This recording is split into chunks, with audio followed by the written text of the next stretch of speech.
वो अभी भी भयभीत था। राघव सही थे। जिन लोगों ने उन्हें निशाना बनाया था, उनकी संख्या अंत में मरने वालों की संख्या जितनी ही अधिक थी। उनके द्वारा पैदा की गई सभी परेशानियों के बाद भी राघव अभी भी जीवित और स्वस्थ थे। अब उन्होंने अपना सबक सीख लिया था। उन्होंने 10,000 पिल हॉल के शिष्यों से इस मामले को गुप्त रखने के लिए कहा और वह सीधे एल्केमी पवेलियन में लौट आए और एकांतवास में चले गए। उन्होंने एक अन्य एल्डर को अस्थायी रूप से 10,000 पिल हॉल का कार्यभार संभालने के लिए कहा। राघव को 10,000 पिल हॉल की अपनी यात्रा से कुछ नहीं मिला, लेकिन जब वो क्राउचिंग ड्रैगन माउंटेन लौटे तो उन्हें एक सुखद आश्चर्य हुआ। भाई वेद, तुम आ गए। राघव वेद शर्मा को देखकर बहुत खुश हुए। देवेश इस समय उनसे बात कर रहे थे। फाउंडेशन फोर्जिंग क्षेत्र में आगे बढ़ने के लिए बधाई। मैंने तो यह भी सुना है कि तुम अब एक्सपेंशन दाओ सेट में अपनी ही लीग में हो। वेद शर्मा हंसे और राघव की ओर हाथ जोड़कर अभिवादन किया। तुम मेरा मजाक उड़ा रहे हो, है ना? तुम पहले ही फाउंडेशन फोर्जिंग के दूसरे हेवन स्टेज में आगे बढ़ चुके हो। क्या तुम्हें नहीं लगता कि यह थप्पड़ थोड़ा बहुत गूंज रहा है? राघव ये देखकर हैरान थे कि वेद शर्मा उनसे भी तेजी से आगे बढ़े थे। वेद शर्मा ने कहा, भाई राघव को शायद पता नहीं होगा, लेकिन एक बार जब हुयू सेक्ट के शिष्य फाउंडेशन फोर्जिंग तक पहुंच जाते हैं तो उन्हें आगे बढ़ने के लिए अब खेती पर निर्भर नहीं रहना पड़ता है। हमारी खेती का आधार अपने आप तेजी से आगे बढ़ेगा, लेकिन हमारी वास्तविक युद्ध शक्ति बहुत कमजोर होगी। ऐसा क्यों है? राघव हैरान थे। वेद शर्मा ने समझाया, पहले मैंने उल्लेख किया था कि हुयू सेक्ट के सभी शिष्य भव्य वेल्थ गॉड के सबसे समर्पित अनुयायी हैं। एक बार जब हम फाउंडेशन फोर्जिंग क्षेत्र तक पहुंच जाते हैं तो हमारी संचित विश्वास ऊर्जा हमें एक परिवर्तन से गुजरने देगी। वेल्थ गॉड का आशीर्वाद प्राप्त करने के बाद हमारे खेती का आधार बिना किसी बाधा के आसानी से आगे बढ़ेगा, लेकिन हमारी वास्तविक युद्ध शक्ति उसी क्षेत्र में दूसरों की तुलना में तेजी से गिरेगी। वेल्थ गॉड, विश्वास ऊर्जा। राघव का दिल थोड़ा हिल गया। अगर विश्वास ऊर्जा जैसी कोई चीज थी तो इसका मतलब था कि वेल्थ गॉड अभी भी जीवित थे। लेकिन क्यों कहा जाता था कि इस दुनिया में अब कोई देवता या अमर नहीं है? उन्होंने उस महिला के बारे में सोचा जो वैशाली जैसी दिखती थी। एल्डर मास्टर ने पुष्टि की थी कि वह एक देवी थी जो दूसरी दुनिया से आई थी। जो कुछ हुआ था उससे राघव ने पाया कि वह दुनिया के बारे में कम और कम समझ रहे थे। वेद शर्मा ने राघव को विचार में डूबे हुए देखकर माफी मांगी। मुझे खेद है भाई राघव, लेकिन चूंकि आप वेल्थ गॉड के अनुयायी नहीं हैं, इसलिए मेरे लिए आपको वेल्थ गॉड के बारे में बहुत कुछ बताना सुविधाजनक नहीं है।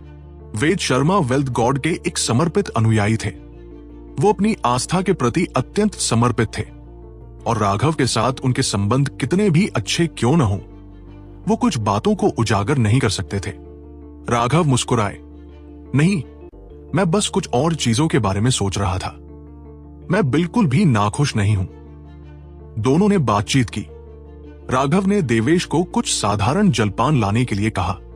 कुछ प्याले चाय पीने के बाद उन्होंने लंबी बातचीत की। पिछली बार वेद शर्मा के पास जाने से पहले बैठने का भी समय नहीं था। इस बार राघव मेजबान के रूप में अपने कर्तव्य की उपेक्षा नहीं कर सकते थे। वेद शर्मा पिछली बार की तुलना में स्पष्ट रूप से अधिक आरामदायक थे। आखिरकार उन्हें यूं ही बात करने का मौका मिला और राघव ने पूछा कि उनकी स्थिति कैसी है। वेद शर्मा ने कड़वाहट से मुस्कुराया और कहा कि उन्हें ऐसा लगा जैसे वह मरने वाले हैं। उन्होंने कामना की कि वो खुद को दो लोगों में विभाजित कर सके, लेकिन अनुकूलन की इस अवधि के बाद उन्होंने कुछ गुर सीख लिए थे। साथ ही दबाव को विभाजित करने के लिए कुछ भरोसेमंद सहायकों को तैयार किया था। वो अब बहुत बेहतर महसूस कर रहे थे। राघव को यह थोड़ा अजीब लगा। उनकी स्थितियां वास्तव में थोड़ी समान थी। जब वे पहली बार सेंट्रल प्लेन्स पहुंचे तो सब कुछ विदेशी था, लेकिन कुछ तपाने के बाद वे धीरे धीरे इसके आदी हो गए। राघव ने पूछा, वैसे क्या इस बार तुम्हारे पास कोई नई परियोजनाएं हैं? वो जानते थे कि चूंकि वेद शर्मा इतने व्यस्त थे, इसलिए उनके व्यक्तिगत रूप से आने के लिए उन्हें कुछ महत्वपूर्ण चर्चा करनी होगी। वेद शर्मा ने फुसफुसाया, हाँ, चर्चा के लिए कुछ नई परियोजनाएं। लेकिन उससे पहले मुझे आपको बताना होगा कि वो गुप्त मामला जिसे आपने मुझे संभालने के लिए कहा था पहले ही आकार ले रहा है। राघव खुश हुए। सच में राघव प्रसन्नता से भर उठा। ये खबर उसके लिए बहुत जरूरी थी। उन्होंने फिलहाल ग्रैंड एक्साई एंशिएंट नेशन के भीतर एक ठिकाना बना लिया है। वे लगभग यहीं कहीं हैं, वेद शर्मा ने कहा और राघव को एक नक्शा दिया। जिस वे का जिक्र वेद शर्मा कर रहा था वह सिमन की जाति थी। पूर्वी बंजर भूमि से जाने से पहले राघव ने सिमन से कहा था कि वो गुपचुप तरीके से मध्य मैदानों में एक ठिकाना बनाए और फिर हुयू सेक्ट का इस्तेमाल करके उसे संदेश भेजे। अब उसने आखिरकार ऐसा कर दिया था। राघव के कंधों से एक बोझ उतर गया। वो बस ये सोच रहा था कि क्या सिमन खुद मध्य मैदानों में आई है। फिर भी वो संप्रदाय नहीं छोड़ सकता था, लेकिन कम से कम वो वेद शर्मा के माध्यम से उनसे संपर्क कर सकता था। वेद शर्मा ने कहा, इसके अलावा मैं तुम्हें सामग्री का एक और जत्था देने आया हूं जो तुम्हारे लिए काफी होना चाहिए। राघव ने उसे थम्स अप दिया। ये कार्यकुशलता वाकई कमाल की थी। वेद शर्मा बहुत भरोसेमंद था, जो सब कुछ पूरी तरह से संभाल सकता था। लेकिन लगता है कि इस बार मेरे पास तुम्हें देने के लिए कोई मूल्यवान चीज नहीं है। राघव को लगा कि उसके पास वाकई ऐसी कोई मूल्यवान चीज नहीं है जो वो वेद शर्मा को दे सके।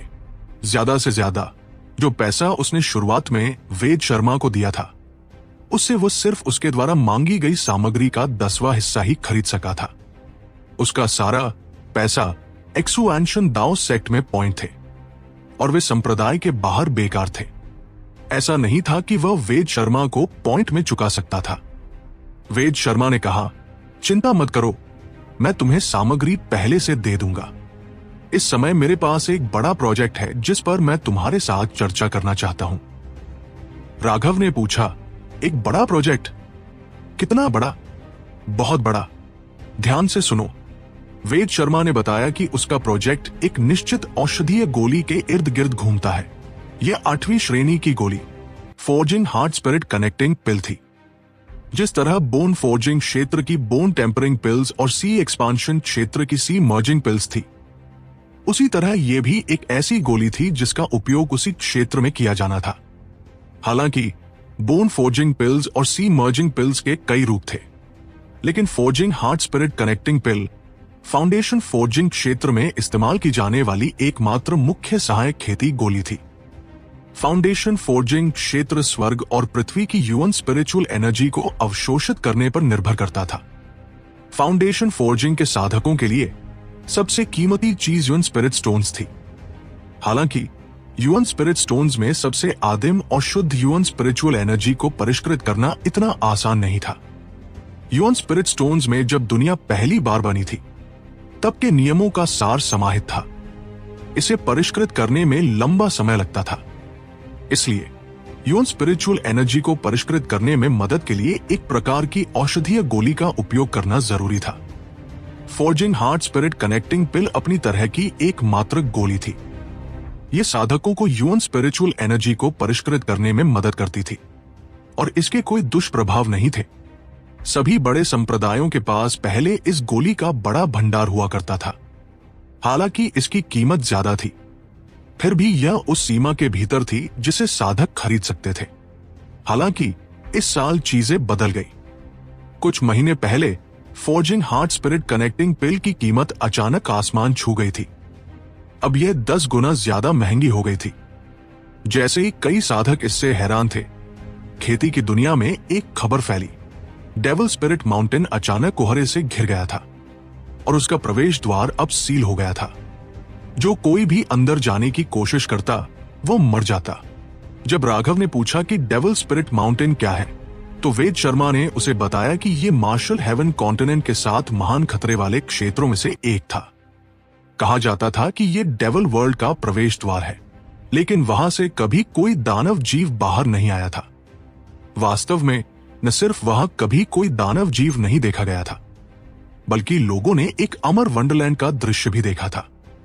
कई लोगों ने अमर संगीत भी सुना था, ऐसा संगीत जिसे सिर्फ सुनने से ही उनका खेती का आधार बढ़ सकता था। उनमें से कुछ ने तो तुरंत ही अपने अवरोधों को तोड़ दिया था। इसलिए डेविल स्पिरिट माउंटेन एक बेहद अजीब जगह थी। अगर आप उसके प्रवेश द्वार के आसपास घूमते थे तो कोई खतरा नहीं था, लेकिन अगर आप गहराई में जाते थे तो आप कभी वापस नहीं लौटते थे। यह अज्ञात है कि डेविल स्पिरिट माउंटेन के रहस्यों को खोलने की कोशिश में कितने विशेषज्ञ अंदर गए और कभी वापस नहीं लौटे। इसके बारे में कई किंवदंतियां थी, कुछ सुंदर थी और कुछ बुरी थी। कोई नहीं बता सकता था कि असल स्थिति क्या थी, लेकिन इसमें गायब होने वाले विशेषज्ञों की संख्या अनगिनत थी। यहां तक कि किंग्स भी अंदर जाने के बाद कभी वापस नहीं लौटते थे। यही कारण था कि इसे 7 महान खतरे वाले क्षेत्रों में से एक नामित किया गया था। यह मार्शल हेवन सीरिंग के समान था। हालांकि डेविल स्पिरिट माउंटेन के आसपास 8वीं श्रेणी की एक औषधीय सामग्री स्पिरिट कनेक्टिंग ग्रास का निवास स्थान था। यह एक बहुत ही अजीब औषधीय सामग्री थी। सतह पर यह एक साधारण घास की तरह दिखती थी, लेकिन उसकी जड़ें एक ऑक्टोपस की तरह थी और वे आजादी से हिलती डुलती थी। अगर इसे उखाड़ा जाता था तो ये एक ऑक्टोपस की तरह दिखती थी जिसमें से घास का एक पत्ता उग रहा हो। जब इसे खतरा महसूस होता था तो ये भागने के लिए जमीन में भी घुस जाती थी। इस तरह की स्पिरिट कनेक्टिंग ग्रास मध्य मैदानों में दूसरी जगहों पर भी मौजूद थी, लेकिन ये बहुत दुर्लभ थी और बड़ी संख्या में नहीं पाई जाती थी। ये सिर्फ डेविल स्पिरिट माउंटेन के आसपास ही पनपती थी। इसे कृत्रिम रूप से लगाया जा सकता था, लेकिन यह अक्सर परिपक्व होने से पहले ही सूख जाती थी और मर जाती थी। मध्य मैदानों के भीतर 90% spirit connecting grass devil spirit mountain से आती थी। यह spirit connecting grass forging heart spirit connecting pill की मुख्य सामग्री थी। अभी ज्यादा समय नहीं हुआ, कुहरे ने अचानक डेविल स्पिरिट माउंटेन और उसके आसपास को ढक लिया था, जिससे यह पूरी तरह से सील हो गया था। वे सभी साहसी जो इसके आसपास स्पिरिट कनेक्टिंग ग्रास इकट्ठा कर रहे थे गायब हो गए थे। लोगों ने कुहरे के पास जाने और स्थिति की जांच करने की कोशिश की, लेकिन वे सभी रहस्यमय ढंग से गायब हो गए। इस रहस्यमय दिखने में आदमखोर कुहरे ने एक बड़ा उपद्रव मचाया। निश्चित रूप से forging heart spirit connecting pill की कीमत पर सबसे अधिक असर पड़ा। अब इसकी कीमत 10 गुना बढ़ गई थी और ये अभी भी तेजी से बढ़ रही थी। वेद शर्मा ने गंभीरता से कहा, राघव, ये पूरे महाद्वीप के लिए एक संकट है। फोर्जिंग हार्ट स्पिरिट कनेक्टिंग पिल के बिना सभी फाउंडेशन फोर्जिंग शिष्यों को लगेगा कि उनका खेती का आधार स्थिर हो गया है। इसके अलावा आधे महीने पहले मुझे खबर मिली कि पिल वैली चाल चलना शुरू कर रहा है। मैंने सुना है कि उन्होंने एक गोली विकसित की है जो foundation heart spirit connecting pill की जगह ले सकती है। राघव तुरंत समझ गया। हालांकि फोर्जिंग हार्ट स्पिरिट कनेक्टिंग पिल मूल रूप से कीमती नहीं थी। डेविल स्पिरिट माउंटेन में हुई अजीब घटना ने इसकी आपूर्ति काट दी थी। अब ये एक ऐसी गोली थी जिसके लिए हर कोई लड़ रहा था। पहले भी आपूर्ति मांग को पूरी तरह से पूरा नहीं कर पाई थी। अब जब स्पिरिट कनेक्टिंग ग्रास को आसानी से इकट्ठा नहीं किया जा सकता था, तो गोलियों की आपूर्ति 10 गुना गिर गई थी। घबराहट फैल रही थी और अब कोई भी forging heart spirit connecting pills बेचने की हिम्मत नहीं कर रहा था। कौन जानता था कि डेविल स्पिरिट माउंटेन को घेरने वाला कुहरा कब गायब होगा। अगर यह 10 साल के भीतर छंट जाता है तो मध्य मैदानों पर इसका ज्यादा असर नहीं पड़ेगा, लेकिन अगर ये एक सदी या यहां तक कि एक सहस्राब्दी या उससे ज्यादा समय तक रहा तो फोर्जिंग हार्ट स्पिरिट कनेक्टिंग पिल का मूल्य बढ़ता ही रहेगा। खेती की दुनिया में फिलहाल forging heart spirit connecting pills को लेकर घबराहट है। अगर पिल वैली उसी प्रभाव वाली कोई और गोली बना सकता है तो ये हुयू सेक्ट के लिए एक घातक झटका होगा। हुयू सेक्ट पिल वैली का कट्टर दुश्मन है। पिल वैली निश्चित रूप से इस अवसर का उपयोग उन लोगों को मजबूर करने के लिए करेगा जो हुयू सेक्ट से चीजें खरीदते हैं कि वे उनसे संबंध तोड़ ले। अगर उन्होंने हुयू सेक्ट से चीजें खरीदना बंद नहीं किया तो पिल वैली उन्हें अपनी गोलियां नहीं बेचेगा। पिल वैली के तरीकों को जानते हुए वे निश्चित रूप से दूसरों को अपनी नई गोली का फॉर्मूला पता लगाने से रोकने के लिए कदम उठाएंगे। फिर वे बाजार पर हावी हो जाएंगे। अगर उन्होंने पिल वैली के साथ सहयोग नहीं किया तो कई विशेषज्ञ खुद को लंबे समय तक फाउंडेशन फोर्जिंग क्षेत्र में फंसा हुआ पाएंगे। फिर प्रतिभाशाली लोग भी आखिरकार बेकार हो जाएंगे।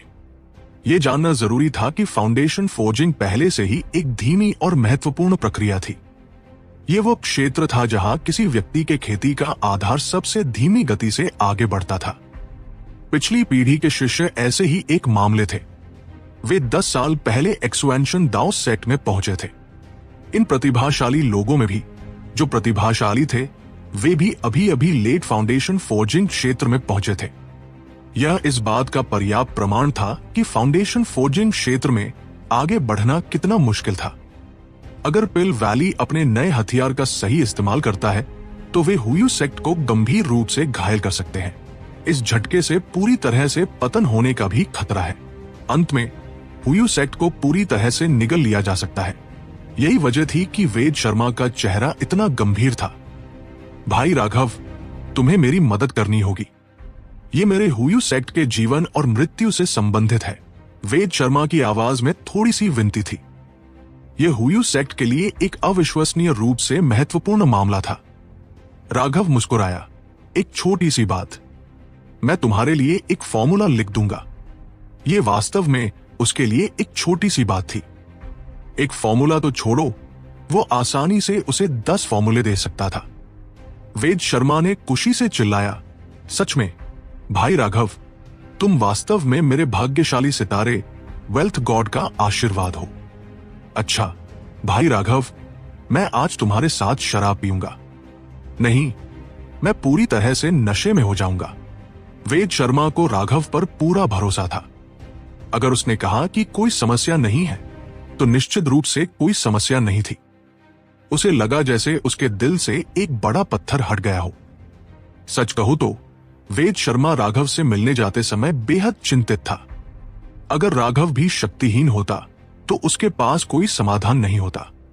हालांकि इस तरह के मामले को उच्च अधिकारियों द्वारा संभाला जाना चाहिए था। वो और हुयू सेक्ट के अन्य सभी शिष्य वेल्थ गॉड के अनुयायी थे।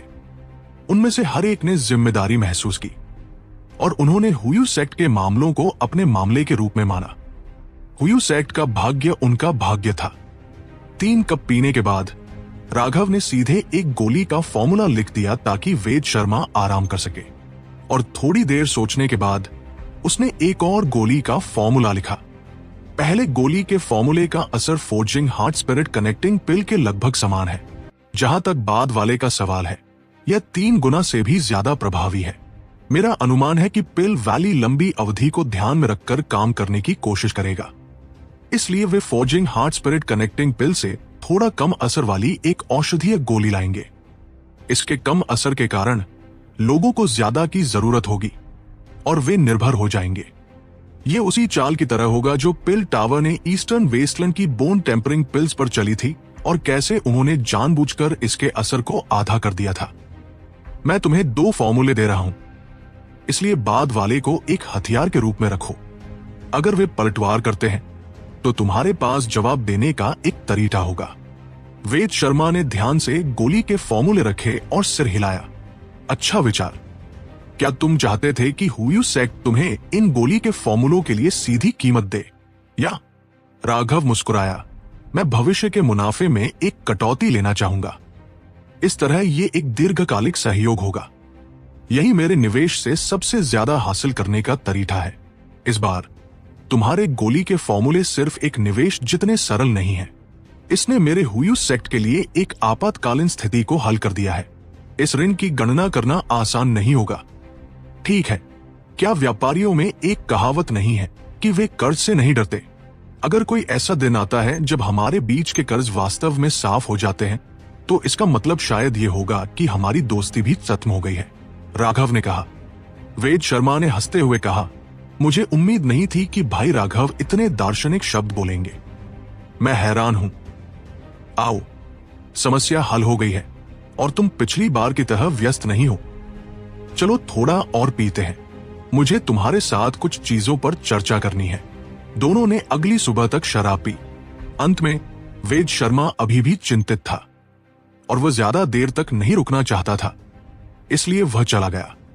जैसे जैसे दिन बीतते गए, एक्सपेंशन टावर से अधिक शिष्य बाहर आते गए, लेकिन कुछ लोग खुश थे और कुछ नहीं। एक्सपेंशन टावर के भीतर की अजीब जगह में हर कोई प्रवेश करने में सक्षम नहीं था। इसके लिए जबरदस्त प्रतिभा और समझ के साथ साथ एक निश्चित नियति की आवश्यकता थी। हर कोई राघव जितना अद्भुत नहीं था और आसानी से अपनी अवसर की तलाश में अंदर प्रवेश कर सकता था।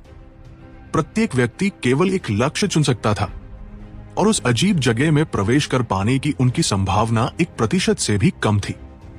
इसके अलावा भले ही वे उस अजीब जगह में प्रवेश कर सके, उसके भीतर के गूढ़ रहस्यों को समझ पाने वाले की संभावना भी 1% से कम थी। हालांकि सिर्फ एक्सुएंशन कैटलॉग में प्रवेश कर पाना ही एक बड़ा अवसर था। किसी भी स्थिति में लाभ निश्चित रूप से होता। यह सिर्फ इस बात का सवाल था कि लाभ कितना होगा। आधे महीने के बाद अधिकांश शिष्य एक्सुएंशन कैटलॉग में प्रवेश करने के बाद अपने गुटों में लौट आए थे। एक खबर से बहुत से लोग इतने हिल गए कि उन्हें चक्कर आने लगा। जब वे एक्सुएंशन कैटलॉग में थे, तब राघव ने वरिष्ठ पीढ़ी के एक रैंक 6 सेलेस्टियल अभय के खिलाफ जीवन और मृत्यु की लड़ाई शुरू की थी और उसने उसे एक ही वार में मार डाला था। इससे देवदत्त और अरुण, जिनका आत्मविश्वास अपनी शक्ति में भारी वृद्धि के बाद अभी अभी बढ़ा था, पूरी तरह से हक्के बक्के रह गए। यहां तक कि वरिष्ठ पीढ़ी का एक रैंक 6 सेलेस्टियल भी एक ही वार में मारा गया था। अगर वे राघव को चुनौती देते तो वे सचमुच मौत को दावत दे रहे होते। जब से राघव ने अभय को एक ही वार में मारा था, तब से लॉ एनफोर्समेंट हॉल कहीं अधिक आज्ञाकारी हो गया था। एक्सुएंशन दाओ सेक्ट अब कहीं अधिक शांत था। जैसे ही नेहा, मनोज और अन्य लोग एक्सुएंशन कैटलॉग से बाहर आए, राघव ने उनमें एक स्पष्ट बदलाव महसूस किया। उनकी आभा तो नहीं बदली थी, हालांकि उनकी आंखों में अब एक तीखा दबाव था, जैसे कि एक दिव्य ब्लेड अपनी म्यान के भीतर छिपा हो लेकिन फिर भी लोगों को खतरे का एहसास करा रहा हो। इसका मतलब था कि उन सभी ने एक्सुएंशन कैटलॉग में अपने अवसर प्राप्त किए थे। राघव ने ड्रैगन ब्लड लीजन के सभी सदस्यों को इकट्ठा किया और उनमें से प्रत्येक को 1000 युआन स्पिरिट स्टोन दिए। उसने उन्हें पत्थरों की ऊर्जा को धीरे धीरे अवशोषित करने के लिए कहा। इस तरह वे जल्दी से पहले हेवन स्टेज तक पहुंच सकते थे और फिर वे सच्चे फाउंडेशन फोर्जिंग विशेषज्ञ बन जाएंगे। एक्सुएंशन दाओ सेक्ट में युआन आध्यात्मिक ऊर्जा को विनिमय करने के लिए भी उपलब्ध था। युआन स्पिरिट स्टोन थे और एक प्रकार का युआन स्पिरिट बीड भी था। युआन स्पिरिट स्टोन की कीमत 1,00,000 पॉइंट थी। उन्हें अति महंगे अस्तित्व के रूप में वर्णित किया जा सकता है। दूसरी ओर युआन स्पिरिट बीड बहुत सस्ते थे। युआन स्पिरिट बीड की कीमत केवल 20,000 पॉइंट थी और उनमें युआन आध्यात्मिक ऊर्जा की मात्रा लगभग एक युआन स्पिरिट स्टोन के बराबर थी। सबसे बड़ा अंतर यह था कि युआन स्पिरिट स्टोन प्राकृतिक थे, जबकि युआन स्पिरिट बीड मानव निर्मित थे। युआन स्पिरिट बीड दुष्ट जानवरों के कोर से उत्पादित होते थे, हालांकि वे काफी हद तक शुद्धिकरण से गुजरे थे, जिससे युआन आध्यात्मिक ऊर्जा का घनत्व लगभग समान हो गया था। फिर भी युआन स्पिरिट बीड में कुछ हल्की क्रूर ऊर्जा मौजूद थी। युआन स्पिरिट बीड से ऊर्जा अवशोषित करते समय आपको अधिक सावधान रहना पड़ता था। युआन ऊर्जा को परिष्कृत करते समय आपको क्रूर ऊर्जा को बाहर निकालना पड़ता था, जिससे प्रक्रिया धीमी हो जाती थी। हालांकि यह जरूरी नहीं कि कोई बुरी बात हो। आखिरकार हर कोई अपने शरीर के फटने की चिंता किए बिना आसानी से युआन आध्यात्मिक ऊर्जा को परिष्कृत नहीं कर सकता था। एकल युआन स्पिरिट स्टोन को परिष्कृत करने में आमतौर पर एक व्यक्ति को 3 दिन लगते थे, लेकिन एक युआन स्पिरिट बीड में 15 से 20 दिन लगते थे। इसकी सस्ती कीमत के कारण अधिकांश शिष्य युआन स्पिरिट बीड को परिष्कृत करना चुनते थे। उनके पास समय की कोई कमी नहीं थी, लेकिन पैसा ज्यादा नहीं था। लेकिन राघव ने इस पर ध्यान नहीं दिया। वो समय के विरुद्ध दौड़ में था और उसके पास बर्बाद करने के लिए इतना समय नहीं था। उसने सीधे युआन स्पिरिट स्टोन वितरित किए और प्रभाव को और भी बेहतर बनाने के लिए उसने उन सभी को शीर्ष ग्रेड प्रशिक्षण कक्षों में जाने के लिए कहा। पॉइंट खर्च करने के लिए थे। अपनी शक्ति को यथासंभव तेजी से बढ़ाना सबसे महत्वपूर्ण था, इसलिए वो पॉइंट खर्च करने में कंजूसी नहीं कर सकता था। युआन स्पिरिट स्टोन और पॉइंट वितरित करने के बाद उसने उनसे कहा कि वे पॉइंट को लेकर परेशान न हों। उन्हें उन पॉइंट को जल्दी से शक्ति में बदलना चाहिए। उसके बाद राघव ने 6 दारून्स वाला एक हेवनली दाव फ्रूट निकाला। जब सेलेस्टियल्स मारे जाते थे तो उनकी हेवनली दाव ऊर्जा बिखर जाती थी, लेकिन वह बिखरी हुई ऊर्जा राघव के आदिम अराजकता अंतरिक्ष में हेवनली दाव ट्री द्वारा अवशोषित कर ली जाती थी और हेवनली दाव फ्रूट्स में संघनित हो जाती थी। इसलिए जो कोई भी इस हेवनली दाव फ्रूट का उपभोग करता था वो एक भयानक रैंक 6 सेलेस्टियल बन जाता था। राघव ने मजाक में कहा, 2 सुंदरियों, तुम में से कौन बलिदान देकर ये हेवनली दाव फ्रूट खाना चाहती है? ड्रैगन ब्लड लीजन का दूसरा स्तंभ बनकर मेरा बोझ साझा करना चाहती है? सीमा और नेहा जानती थी कि वो ये इसलिए कह रहा है ताकि वे इसे लेने में बहुत शर्मिंदा ना हो। आखिरकार केवल एक ही रैंक 6 हेवनली दाव फ्रूट था। वास्तव में यह राघव के पास अभी के लिए एकमात्र हेवनली दाव फ्रूट था। बाकी सब वेद शर्मा द्वारा सिमन की जाति को दिए जाने के लिए ले जाए गए थे। उन हजारों हेवनली दाव फ्रूट्स का अब राघव के लिए कोई उपयोग नहीं था। वे उसके हाथों में बर्बाद हो जाएंगे। इसलिए उसने उन्हें मूल दुष्ट जाति को भेज दिया। मूल दुष्ट जाति के शिष्य भी उनका उपभोग करने पर सेलेस्टियल्स बन सकते थे और फिर उन्हें हेवनली दाउस के बारे में चिंता करने की आवश्यकता नहीं होगी। वे खुले तौर पर महाद्वीप पर घूम सकते थे। सीमा ने कहा, नेहा, तुम्हें ये हेवनली दाव फ्रूट ले लेना चाहिए। मैं एक आत्मा साधक हूं, इसलिए यह उतना उपयोगी नहीं है। नेहा ने कहा, नहीं, तुम्हें इसे लेना होगा। हर बार तुम मुझे सबसे अच्छा देती हो, इसलिए मुझे तुम्हारे लिए भी कम से कम एक बार ऐसा करना होगा। वे दोनों बहस करने लगे। कोई भी इसे लेने को तैयार नहीं था। अंत में नेहा राघव की ओर मुड़ी। ओए, तुम क्यों मुस्कुरा रहे हो? तुम तय करो कि यह हेवनली दाव फ्रूट किसे मिलने वाला है, और अगर तुमने गलत फैसला किया, तुम समझते हो, कुछ भी आनंद लेने के बारे में सोचना भी मत। ये क्या बकवास है? मुझे कभी कुछ आनंद लेने को कब मिला? राघव ने मन ही मन कोसते हुए कहा, लेकिन उसकी धमकी भरी अभिव्यक्ति को देखकर वह मुस्कुराया भी। राघव ने कहा, सच कहूं तो ये हेवनली दाव फ्रूट किसी को भी मिल सकता है और इससे कोई फर्क नहीं पड़ेगा, क्योंकि ये वैसे भी बेकार होगा। जो कोई भी इसका उपभोग करता है उसे अपनी शक्ति को छुपाए रखना होगा ताकि वो उजागर ना हो। हालांकि एल्डर मास्टर ने मुझसे वादा किया था कि एक्सुएंशन दाओ सेक्ट के भीतर मेरे रहस्यों में कोई झांकने की हिम्मत नहीं करेगा, और मुझे विश्वास है कि उनमें वो क्षमता है, लेकिन मुझे अपना भाग्य दूसरे लोगों के हाथों में सौंपना पसंद नहीं है। इसलिए अभी के लिए हम किसी को ये नहीं दिखाने वाले हैं कि हमें से कोई रैंक 6 सेलेस्टियल बन गया है ताकि दूसरे लोगों को कुछ सुराग न मिल सके। पिछली बार इस तथ्य ने कि हर कोई 4थे रैंक पर उन्नत हुआ था, जबकि नेहा और अन्य 5वें रैंक पर उन्नत हुए थे, पहले ही एक बड़ा हंगामा खड़ा कर दिया था। एल्डर मास्टर ने कहा था कि यह उसके अपने प्रयोगों के कारण था, जिसने उस हंगामे को दबाने में कामयाबी हासिल की थी। लेकिन राघव को यकीन था कि कुछ लोग पहले से ही उस पर कड़ी नजर रख रहे थे। हालांकि राघव डरा नहीं था, फिर भी वह समझता था कि खुद को उजागर न करने का क्या मतलब है। उसे अपने पत्ते अपने पास रखने चाहिए, वरना यह बहुत खतरनाक होगा। राघव ने कहा, इसलिए सबसे अच्छा विकल्प तुम हो, सीमा। एक आत्मा साधक के रूप में यदि तुम अपनी पूरी शक्ति का उपयोग नहीं करती हो तो किसी को कुछ भी पता नहीं चलेगा। इसके अलावा तुम एक बीस्ट टेमर भी हो। तुम बस अपने पालतू जानवरों को अपने लिए लड़ने के लिए बुला सकती हो, जबकि तुम सहायता करती हो, जिससे तुम्हारे उजागर होने की संभावना और भी कम हो जाएगी। सीमा ने आखिरकार सिर हिलाया और हेवनली दाव फ्रूट ले लिया।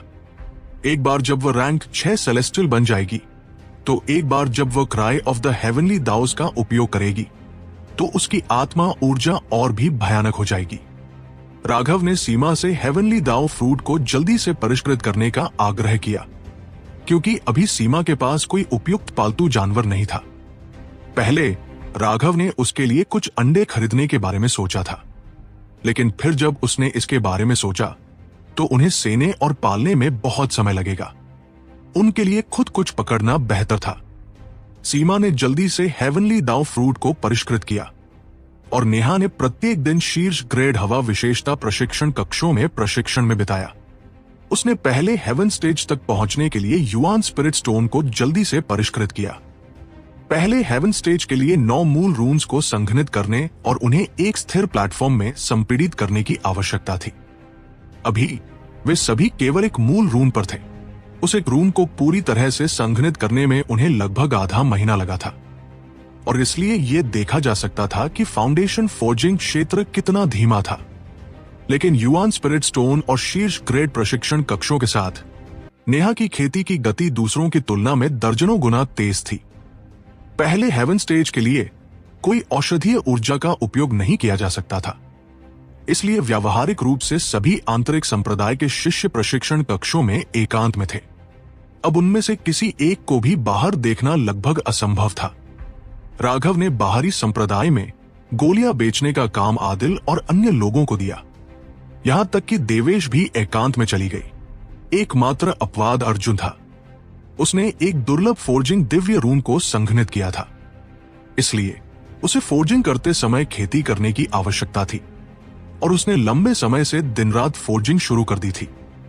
वेद शर्मा द्वारा लाई गई सामग्री को जल्दी से उपयोग में लाया गया और कवच के सेटों में बदल दिया गया। राघव एल्डर हॉल की ओर भागा और एल्डर हॉल मास्टर से पूछा कि तुलनात्मक रूप से अधिक 9वें रैंक के मैजिकल बीस्ट्स कहाँ थे। वह सीमा के लिए कुछ शक्तिशाली पालतू जानवर प्राप्त करना चाहता था। सीमा एक बीस्ट टेमर थी और उसकी प्रतिभा मूल रूप से पहले से ही अद्भुत थी। वो उसे एक भी मजबूत पालतू जानवर के बिना कैसे छोड़ सकता था। अर्थ ड्रैगन और रेड आई सेक्रेड ब्लड फीनिक्स, जिसे वह पूर्वी वेस्टलैंड से लाई थी, सीमा ने पहले ही मुक्त कर दिया था। उसने उनकी स्वतंत्रता वापस कर दी थी। वह जिन भी युद्ध क्षेत्रों पर दिखाई देगी, उन पर वे अब उपयोगी नहीं थे। उन्हें बुलाने से वे केवल तुरंत मारे जाएंगे, और वो कुछ ऐसा नहीं था जिसे वह देखना चाहती थी। एल्डर हॉल मास्टर ने राघव को एक नक्शा दिया और एक स्थान की ओर इशारा किया। उस जगह पर कई 9वें रैंक के मैजिकल बीस्ट्स थे, लेकिन यह बहुत खतरनाक था। उन्होंने उससे पूछा कि क्या वह चाहता है कि रितेश उसके साथ जाए। उस जगह पर 10वें रैंक के मैजिकल बीस्ट्स भी थे। राघव ने उन्हें धन्यवाद दिया, लेकिन वह किसी और को परेशान नहीं करना चाहता था। इसके अलावा वह सीमा के साथ जाने की योजना बना रहा था। किसी और व्यक्ति का आना बहुत सुविधाजनक नहीं था। नक्शा लेने के बाद उसने 3 दिन इंतजार किया, जब तक कि सीमा आखिरकार एकांत से बाहर नहीं आ गई। उसके चारों ओर रून्स घूम रहे थे और उसकी हेवनली दाव ऊर्जा गरज रही थी। यह उसकी रैंक 6 हेवनली दाव रून्स को नियंत्रित करने में असमर्थ होने का परिणाम था। उसे अपनी नई मिली शक्ति की आदत डालने के लिए कुछ और समय चाहिए था। हालांकि वो अस्थायी रूप से इस घटना को एक अगरबत्ती के लायक समय के लिए दबाने में सक्षम थी। राघव और सीमा जल्दी से एक्सुएंशन दाओ सेक्ट से बाहर निकल गए। कई बार उनका सामना कुछ एल्डर्स से हुआ, जिन्होंने उनसे सवाल किया, और राघव ने सीधे कहा कि ये एल्डर हॉल मास्टर का आदेश था। हालांकि एक्सुएंशन दाओ सेक्ट शांतिपूर्ण और शांत लग रहा था, फिर भी उन्होंने बाहर जाने वाले लोगों को सख्ती से प्रतिबंधित कर दिया। इससे उसे एहसास हुआ कि एक्सुएंशन दाओ सेक्ट जैसे एक विशाल अस्तित्व को भी सेंट्रल प्लेन्स जैसी जगह पर सावधान रहना पड़ता था। वे दोनों सीधे उस क्षेत्र की ओर पश्चिम की ओर भागे जिसका एल्डर हॉल मास्टर ने संकेत दिया था। अनंत पहाड़ क्षितिज तक दूर तक फैले थे और आकाश में ऊंचे उठे हुए थे। नदियां उन्हें काटती थी, भूमि में घुमावदार रास्ता बनाती थी। कभी कभार किसी मैजिकल बीस्ट की दहाड़ से पक्षी झुंडों में उड़ जाते थे। एक लंबी पर्वत चोटी पर एक आदमी और एक औरत खड़े थे। वे राघव और सीमा थे। राघव नीचे के भूभाग के अनुसार अपने हाथों में नक्शे को देख रहा था। एक बार जब हम आगे की नदी को पार कर लेंगे तो आसपास कई मैजिकल बीस्ट्स होने चाहिए। एल्डर हॉल मास्टर ने कहा था कि जमीन के नीचे कुछ विशेष अयस्क है जो यहाँ एक चुंबकीय क्षेत्र बनाता है, और ये एक मैजिकल बीस्ट की खेती के लिए बहुत सहायक है। ये जगह मैजिकल बीस्ट्स के लिए एक प्राकृतिक स्पिरिट गैदरिंग फॉर्मेशन की तरह है, इसलिए उनके बीच अनगिनत लड़ाइयां होने के बावजूद वे अभी भी यही रहते हैं, और आसपास के और मैजिकल बीस्ट्स लगातार खींचे चले आते हैं, यहाँ कुछ क्षेत्र पर कब्जा करना चाहते हैं। सीमा हंस पड़ी। ये हमारे जैसा ही है। क्या हमने भी केंद्रीय मैदानों में पैर जमाने की उम्मीद में आक्रमण नहीं किया था? राघव ने भावुक होकर आह भरी। तुम्हारी तुलना वास्तव में सटीक है। सच कहूं तो जब कमजोरों के ताकतवरों का शिकार होने की बात आती है तो मानव कृषक दुनिया मैजिकल बीस्ट दुनिया से कहीं ज्यादा क्रूर है। हालांकि मैजिकल बीस्ट्स के बीच की लड़ाइयां खूनी और भयंकर होती है। खतरा सतह पर देखा जा सकता है और छिपने का अभी भी एक मौका होता है, लेकिन मानव कृषक साजिशें रचते हैं, लोगों को खामोशी से मारते हैं। कई लोगों को यह भी पता नहीं चलता कि वे कैसे मरे, जबकि यह हो रहा होता है। इसलिए मैजिकल बीस्ट्स का संघर्ष हमेशा खुला होता है, और जो मैजिकल बीस्ट समूह बनाते हैं वे कभी एक दूसरे को धोखा नहीं देते। मनुष्यों की बात करें तो है विश्वासघात एक सामान्य घटना है। चलो चलते हैं। राघव ने सीमा का हाथ पकड़ा और वे धीरे धीरे आगे उड़ने लगे। जैसे ही उन्होंने चौड़ी नदी को पार किया, सीमा खुद को याद करने से नहीं रोक सकी। पिछली बार स्पिरिट वर्ल्ड में आपने मुझे एक आपदा से बचने के लिए एक मछली के पेट में नेतृत्व किया था। मुझे आश्चर्य है कि क्या इस बार हम और भी ज्यादा दुखी होंगे। स्पिरिट वर्ल्ड में अपने समय के बारे में सोचते हुए उन दोनों के दिल गर्म हो गए। कभी कभी यादें सबसे कीमती धन होती थी। राघव ने आत्मविश्वास से अपनी छाती थपथपाई। पिछली बार सिर्फ एक दुर्घटना थी, ऐसा दोबारा निश्चित रूप से नहीं होगा। धमाका। जैसे ही उसने बात की थी, नीचे नदी में लहरें फूट पड़ी। एक बड़ा मुंह उन दोनों की ओर बढ़ गया। ये एक 3000 मीटर की मछली थी। इसका पतला शरीर एक रिबन फिश जैसा था और इसका मुंह नुकीले दांतों से भरा था। इसकी आभा से ये एक मध्य 8वें रैंक का मैजिकल बीस्ट होना चाहिए। राघव ने एक उंगली से इशारा किया और एक बिजली का तीर उसके सिर में घुस गया। ये तुरंत मर गया। राघव मुस्कुराया। मैं तुम्हें कुछ भुनी हुई मछली खिलाऊं? सीमा ने जल्दबाजी में अपना सिर हिलाया। नहीं, यह गोस्ट टूथ ईल सड़े हुए मैजिकल बीस्ट को खाती है।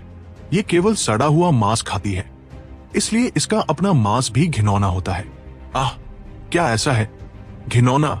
राघव ने इसे सीधे प्राइमल केओस स्पेस में फेंक दिया, जिससे काली मिट्टी इसे निगल सके। फाउंडेशन फोर्जिंग में उन्नत होने के बाद प्राइमल केओस स्पेस का विस्तार हुआ था। उसने इसे आयरन स्प्रूस ओक्स के बीजों से भर दिया था, लेकिन अभी वे केवल लगभग 30 मीटर तक ही बढ़े थे। पुराने आयरन स्प्रूस ओक्स अभी तक अपनी चरम सीमा तक नहीं पहुंचे थे, लेकिन उसने इतने सारे और लगा दिए थे। अब उनकी वृद्धि अत्यधिक रूप से धीमी थी, लेकिन वह इसके बारे में कुछ भी करने में लाचार था। उन्हें तेज बढ़ाने के लिए मैजिकल बीस्ट शवों के पहाड़ों की आवश्यकता होगी, और वह भी उच्च रैंकिंग वाले। 7वें रैंक से नीचे के मैजिकल बीस्ट शव अनिवार्य रूप से अप्रभावी थे। राघव ने हैरानी जताई। कितना जिज्ञासु है ये मूर्ख मछली, हमें क्यों खाना चाहती थी? इसके विशाल शरीर के लिए हम 2 तिल के दाने भी नहीं हैं। सीमा ने समझाया, ऐसा नहीं है। मैजिकल बीस्ट्स सभी क्षेत्रीय होते हैं। जब तक उन्हें लगता है कि वे खतरे में हैं, उन्हें लगेगा कि घुसपैठिए उनका क्षेत्र लेने आए हैं, इसलिए वे स्वाभाविक रूप से हमला करेंगे। ये भूख के कारण नहीं था। जैसे ही राघव और सीमा नदी के दूसरी ओर पहुंचे, एक जोरदार दहाड़ गूंज उठी।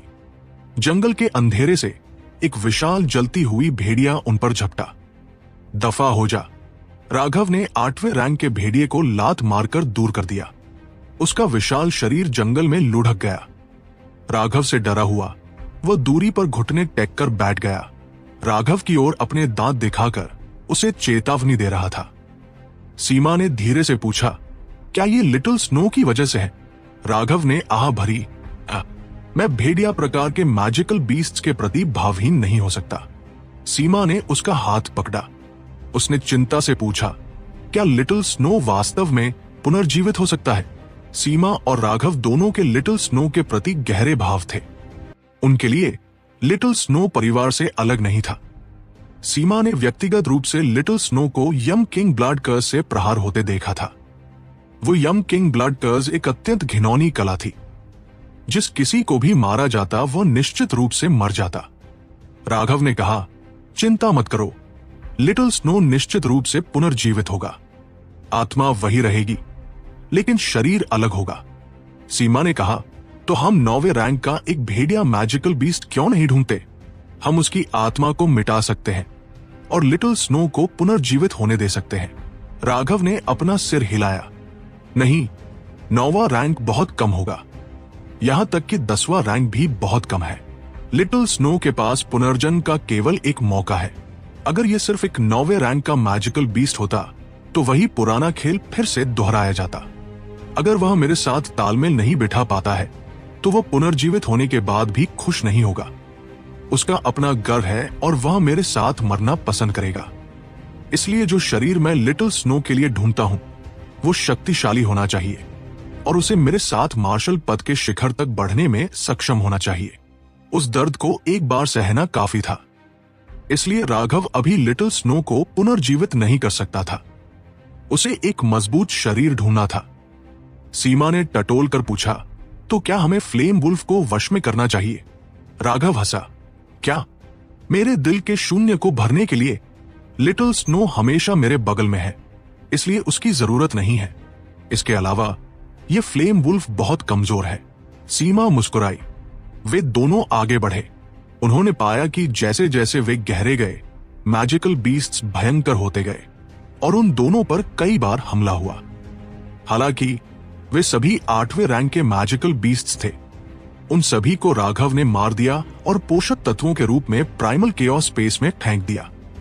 राघव ने पाया कि जैसे ही उन्होंने एक मैजिकल बीस्ट के क्षेत्र को छोड़ा, उन्हें दूसरे मैजिकल बीस्ट से हमला मिला। वे इतने ठंसे हुए हैं कि उनके बीच कोई बफर रूम नहीं है। 8वें रैंक के प्रत्येक मैजिकल बीस्ट का क्षेत्र केवल 100 मील का था। यह उस सैकड़ों या हजारों मील के क्षेत्र से बहुत दूर था जो उनके पास सामान्य रूप से होता था। जैसे ही वे दोनों एक पहाड़ को पार कर रहे थे, एक गड़गड़ाहट गूंज उठी। एक विशाल काला बिच्छू उन दोनों की ओर दौड़ पड़ा। राघव खुश था और वो पहले से ही दौड़ रहा था। आखिरकार एक 9वें रैंक का मैजिकल बीस्ट काले बिच्छू ने अपने एक पंजे से उस पर वार किया। धमाका! राघव ने अपनी मुट्ठी से उसके हमले को प्राप्त किया। राघव ने महसूस किया कि उसकी बाह कांप गई और वह पीछे हट गया, जबकि काला बिच्छू जमीन में टूट गया। राघव ने अपने हल्के से सुन्न हाथ को हिलाया और मुस्कुराया। उसी दायरे के भीतर बख्तरबंद मैजिकल बीस्ट्स में सबसे बड़ी शक्ति होती है। ये शक्ति पर्याप्त है। विशाल बिच्छू एक बार फिर राघव की ओर दौड़ पड़ा। इस बार उसके दोनों पंजे सामने थे और वह एक रथ जैसा था जो उसे कुचलने की कोशिश कर रहा था। राघव ने एक गहरी सांस ली और उसके शरीर में 108,000 मूल रून्स हल्के से कांप गए। ऊर्जा एक बाढ़ की तरह उनसे उमड़ पड़ी, राघव को शक्ति से भर दिया। उसने अपनी दोनों मुट्ठियों से मुक्का मारा। जमीन फट गई, मिट्टी हर दिशा में उड़ गई। शक्ति के मामले में राघव और विशाल बिच्छू बराबर के थे। राघव स्तब्ध हुए बिना नहीं रह सका क्योंकि उसने अपनी बाहों में कुछ हल्का दर्द महसूस किया। धत! 9वें रैंक के magical beasts infernal devil Abish के 9वें रैंक के डेविल बीस्ट से कहीं ज्यादा मजबूत है। अचानक आसमान से उस पर एक हमला हुआ। राघव ने तुरंत अपनी बाहों से धक्का दिया और पीछे हट गया। बिच्छू की पूंछ उस जगह को छेदा जहां वो अभी था। राघव ने पीछे उड़ते हुए चिल्लाया, सीमा, ये मैजिकल बीस्ट काफी मजबूत है, क्या तुम इसे चाहती हो? सीमा थोड़ी झिझकी हुई थी, लेकिन ये इतना काला और बदसूरत है। राघव ने इसके बारे में सोचा और सहमत हो गया। सीमा एक परी जैसी थी। ऐसे काले और बदसूरत बिच्छू की सवारी करना उपयुक्त नहीं था। ठीक है फिर। Heaven trapping flame prison. आग के रून्स काले बिच्छू के चारों और एक जेल में घनीभूत हो गए। अब राघव के पास नई जादुई कलाएं थी और उनके लिए कास्ट समय बहुत कम था, लगभग तत्काल। एक गूंगा मैजिकल बीस्ट उनसे बचने में सक्षम नहीं होगा। काला बिच्छू संघर्ष कर रहा था, लेकिन आग की जेल टूटने का कोई संकेत नहीं दिखा रही थी। राघव ने अपना दाहिना हाथ उठाया। उसकी तर्जनी और मध्यमा विशाल बिच्छू की ओर इशारा कर रही थी, उसके सिर को लक्ष्य बना रही थी। आग उसकी 2 उंगलियों के बीच घनीभूत हो गई और फिर एक चकाचौंध कर देने वाली रोशनी फूट पड़ी। Blazing death spear. प्रकाश की एक किरण विशाल बिच्छू के सिर को भेद गई। यह उसके सिर तक लगभग उसी क्षण पहुंच गई जब यह उसकी उंगलियों से निकली थी। प्रकाश सीधे उसके कवच से होकर उसके दूसरी तरफ निकल गया। उसके सिर में एक 3 मीटर का छेद दिखाई दिया। इसके बावजूद ये पूरी तरह से मरने से पहले कुछ मिनटों तक संघर्ष करता रहा।